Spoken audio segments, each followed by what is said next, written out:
Magandang araw po sa ating lahat. Ngayon po ay meron tayong mahalagang usapin hinggil sa pamimilosopiyang Pilipino o Filipino philosophy.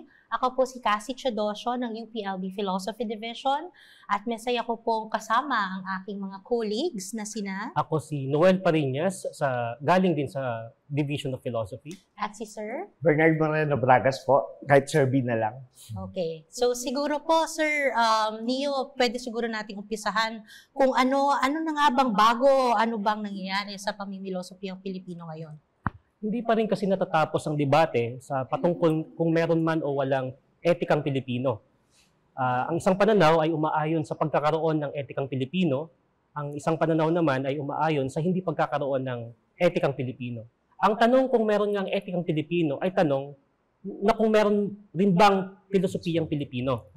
So, sa katotohanan, hindi pa natatapos itong debating ito, pero naniniwala ako na merong tinatawag na filosofiya sa Pilipinas at may mga taong namimilosofiya sa Pilipinas. Kung tatawagin ba natin itong filosofiyang Pilipino, siguro kailangan lapatan pa ng matibay na argumento. How about you, Sir B? Naalala ko lang po yung kay Florentino Timbresa, sabi niya, well, he's considered the father of Filipino philosophy. Tapos, pag merong karanasan, merong kamalayan, Pilipino, tapos sa wika natin, nakapaloob kasi dyan yung pamimilosopiya.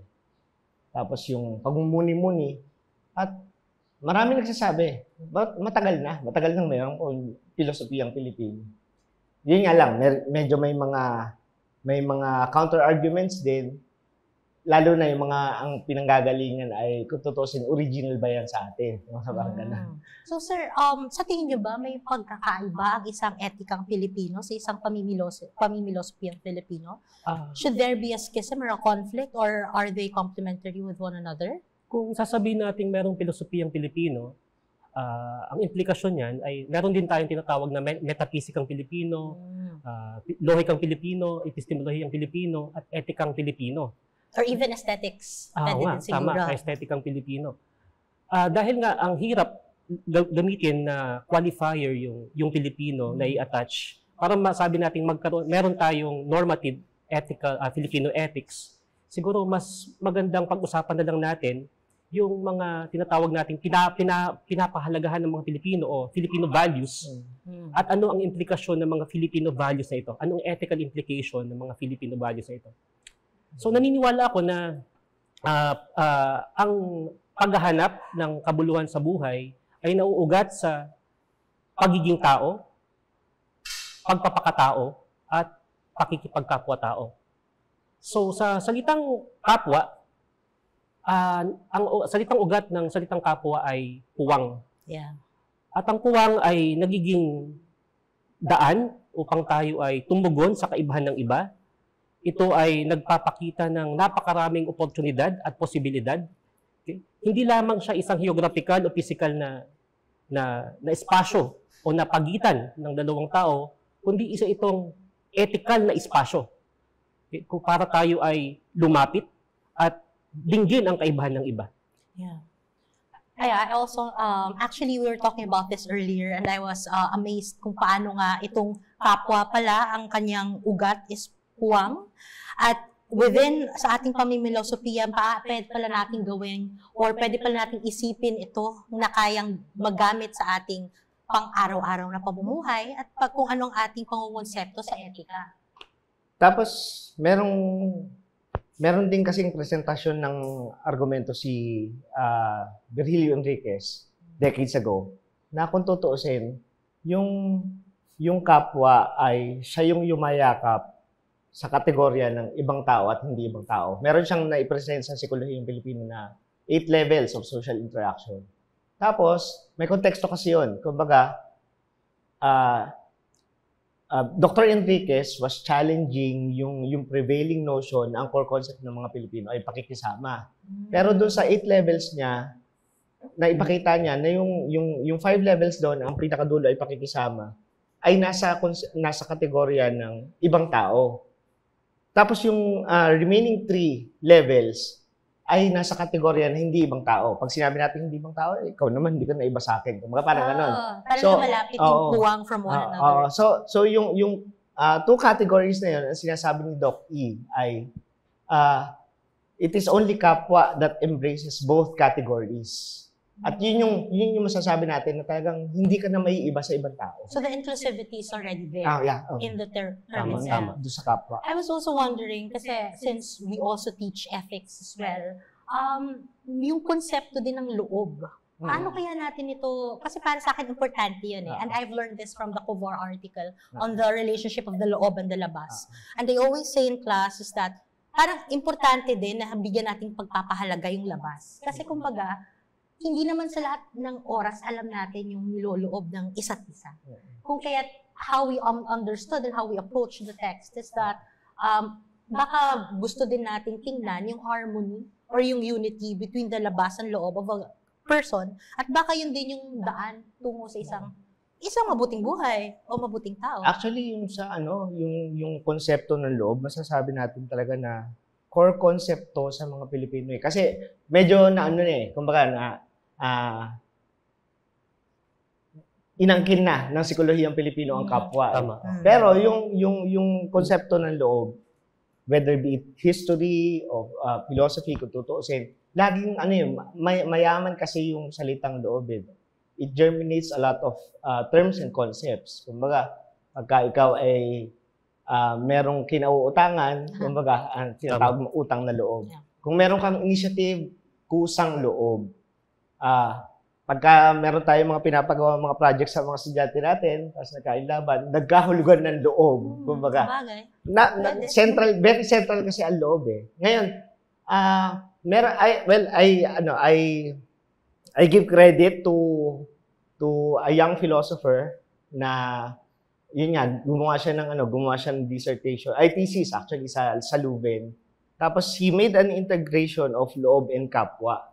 Kumbaga nag-synthesize siya noon. Tapos sinasabi niya na etong dalawang to, kung ano man yung synthesis niyan. Although honestly, nakulangan din ako sa kanya. Ano yung pinaka-synthesis nitong loob at kapwa to? Actually, 10 years ago. More than Pero okay. Pinablish niya yung article kasi na very influential din as I teach Filipino philosophy. Etong loob at kapwang to, kung ano man yung na-synthesize yan yung pinaka-core concept ng mga Pilipino. Although honestly, hindi naman siya nagbigay talaga kung ano nga ba yun. At hindi din nasundan yung diskusyon. Kasi naging senior analyst na siya. Hindi pa na niya academic. That's why it's really important for us to build young philosophers as well who will do philosophy for a long time. Bigla ko lang naalala si Father Bert Alejos nung binuksan mo yung usapin sa loob.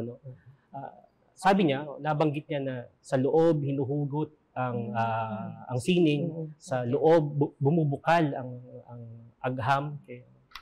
Pwede na rin siguro. Pwede sabihin natin na sa loob bumubukal ang etika o ang filosofiya bilang dagdag sa kanyang nabanggit.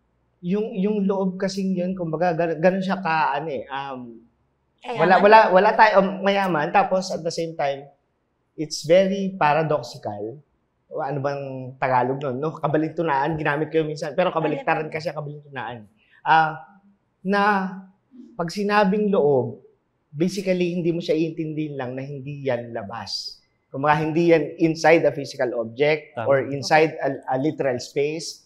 Iba yung loob na kung saan nasasakop mo eh. In fact, ang sabi ni Paring Bert nga, doon sa pagsisimula niya. Kasi nagtrabaho siya with the urban poor. Kumbaga, nasa loob na siya ng bahay eh. Nagtatanggal na siya ng sapatos. Tapos, ramdam na ramdam pa rin niya sa loob niya yung mga manggagawa na nakausap niya. Kumbaga, anong meron doon? So, doon sa nabanggit ni Sir Neo kanina regarding puwang, kumbaga, mukhang yung loob mismo yung pumupuno dun sa puwang na yun eh, para maabot mo yung kapwa mo eh. At pwede din natin sabihin na it's a way. The loob can also be a way to make sense of what that puwang is in the kapwa itself. Kasi sometimes, even if we say that we are doing Filipino philosophy and that we are Filipinos with our own lived experiences, of course, we could not deny the effects or our relations with other cultural communities as well. So, aside kaya sa ating diskusyon ng kapwa at saka loob, meron pa kayang mga pagpapahalaga or values in Filipino that we can also get information siguro or more pangongonsepto? Kasi I was also thinking of malasakit, for example, or bayanihan. Bayanihan. Are those things as well we can not co-opt, but can we use it as well to understand Filipino philosophy? Actually, yung pinakasabi ni Father Mercado sa Elements of Filipino Ethics, hindi yung Elements of Filipino Philosophy. Sa Elements of Filipino Ethics, ang sinasabi niya, para tayo magkaroon talaga ng sinasabing etika o normative ethics, whatever that means. Para magkaroon tayo ng masasabi nating etika, magsisimula talaga tayo sa values. Yung pagpapahalaga. And so, itong mga pagpapahalagan to, at kagaya na rin ng kung paano sinimulan ni Sir Neo yung usapin natin, itong pagpapahalagang to, diyan nagkakaroon ng germination of a normative ethics. Ngayon, medyo mukhang, hindi natin malaman kung nandun na nga ba tayo sa formulation of a normative ethics. Pero marami tayong pinagpapahalagahan. At sa tingin ko, magandang i-revisit natin yon, i-reconceptualize natin. Ang problema, yun nga, I'm in the business of trying to reconceptualize itong mga values na to, itong mga pagpapahalaga na to, na medyo nagkaroon ng negative implication, na alam niyo yun, yung utang na loob, yung tipo na basta tumanaw ka ng utang na loob, whatever the ethical implications are, o nakikisama ka kahit pasabihin natin, mapasama ka, ganun. Hindi, dapat i-reconceptualize natin tong pagpapahalagan to with the very concepts niya sa kanina, yung sa ginagawa nating integration of loob and kapwa. Kung i-revisit natin itong mga utang na loob, pakikisama, hiya, at bahala na, which is actually lakas ng loob kung iintindihin natin dun sa integration ng loob and kapwa i-revisit natin to so that we can have an indigenous understanding of our values at hindi yung exogenous na, yung tipo na pupunta yung mga missionaries dito, yung mga scholars dito, inaral yung mga values natin at sasabihin, ay ganito ang mga Pilipino. Ang emphasis naman nila nandun sa negative implications. Napakayaman talaga ng kultura natin at ng salita natin. Katulad yung nabanggit mong loob, siguro isa yan sa mga masasabi nating identity ng ating kultura. At yung paggamit ng panlaping ka sa mga salita na nagpapakita ng relasyon. Ang etika hindi posible kung tayo lang ang nabubuhay sa mundo mag-isa. Nagiging posible ang etika dahil tayo ay nakikisalamuha at nakikisama sa ibang tao. Walang kwenta yung mga batas natin, yung mga utos, kung tayo lang ang nabubuhay, no? Sinong papatayin natin, thou shalt not kill, sinong nanakawan natin, thou shalt not steal. So gusto kong hugutin yung konsepto doon sa salitang ka na relasyon, kahit kaaway, meron kayong relasyon ng iyong kaaway, kahit sa salitang kamatayan. Totoo. Sa salitang kamatayan, ang salitang kamatayan ay nagpapakita ng relasyon ng namatay at ng namatayan. Ano ang ethical implication ng kamatayan? So ito ay nagpapaalala sa taong namatayan na hindi niya dapat ulitin pa ang kanyang mga naging pagkakamali doon sa namatay. So hindi niya dapat ulitin pa sa mga taong nabubuhay pa. So it's a reminder of the non-procrastination of responsibilities to those who are still alive. So, maliban dun sa pagpapahalaga sa oras, ito rin ay nagpapaalala doon sa nabubuhay na meron pa siyang obligasyon, hindi lang sa namatay, kundi sa mga naiwan pa. And I think even in politics, kasi di ba we have kagawad.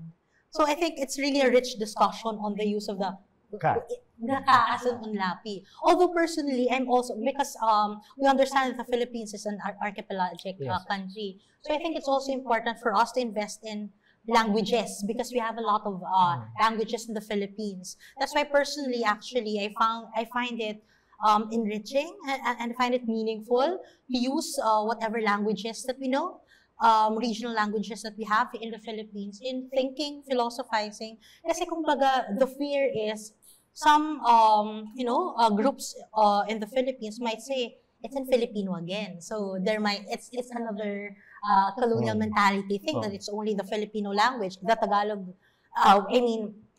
which is prevalently or majority is Tagalog is something that might co-opt the other terms of the other regions. Kaya nga, balik ako dun sa sabi mo, no? Yung salitang ka. Kahit ang pamimilosopiya ay isang activity na hindi lang para sa isang tao. Sa salitang karunungan, naghahanap tayo ng dunong na may kasama. Sa salitang katotohanan, meron tayong katoto sa paghahanap ng katotohanan. Kung ano man ang totoong mabuti, kung ano ang totoong tama, these are ethical concepts. Hinahanap natin ito palagi na may katoto at may kasama. Okay. Sa tingin natin, with the things that we are discussing right now, meron bang, is there a bright future, do you think, in Filipino philosophy and in people doing Filipino philosophy? What future do you see with how we do philosophy right now? Sa tingin ko parang sa Greece, hindi natin masasabi na yung pananaw ni Platon ay Greek philosophy or Greek ethics. Yung inihain ni Aristotle on the doctrine of the golden mean, hindi natin masasabing Greek ethics yan.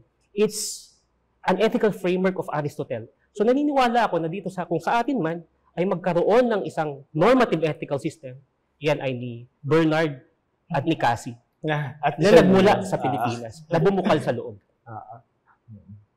How about you, Sir Bernard? Sir B?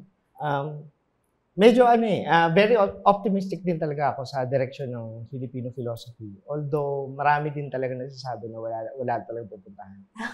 Really? Pero, there are some philosophers may mga ganun Kung tutusin, hindi naman, philosophy in the first place should not be attributed to the Filipinos. Pero, sayang, wala si Sir Ian. Pero alam mo, si Sir Ian, lagi sinasabi, meron tayong batnayan, meron tayong batayan at hanayan. Yan ang usaping filosofiya ng mga Pilipino. So, meron talaga. Yun, ulitin ko, very optimistic ako dito. Lalo na kasi, yun ang itinuturo ko, mawala na ako ng karir. Anyway, sa sinasabi nga ni Dr. Mabacquiao regarding sa pagsusuri niya sa filosofiyang Pilipino. Sinasabi niya dito na, meron siyang sinasabing 6 attempts to define para sa akin. Those are attempts to define Filipino philosophy. Tapos, nung una, pinag-iisipan ko, habang binabasa ko siya, this should be in conjunct with one another. Itong mga characteristics itong amin. Tapos habang binabasa mo, para bang nagiging depressing na rin sa'yo. Teka lang, wala nga yatang filosofiyang Pilipino Kasi as you read in conjunct yung mga categories na yun.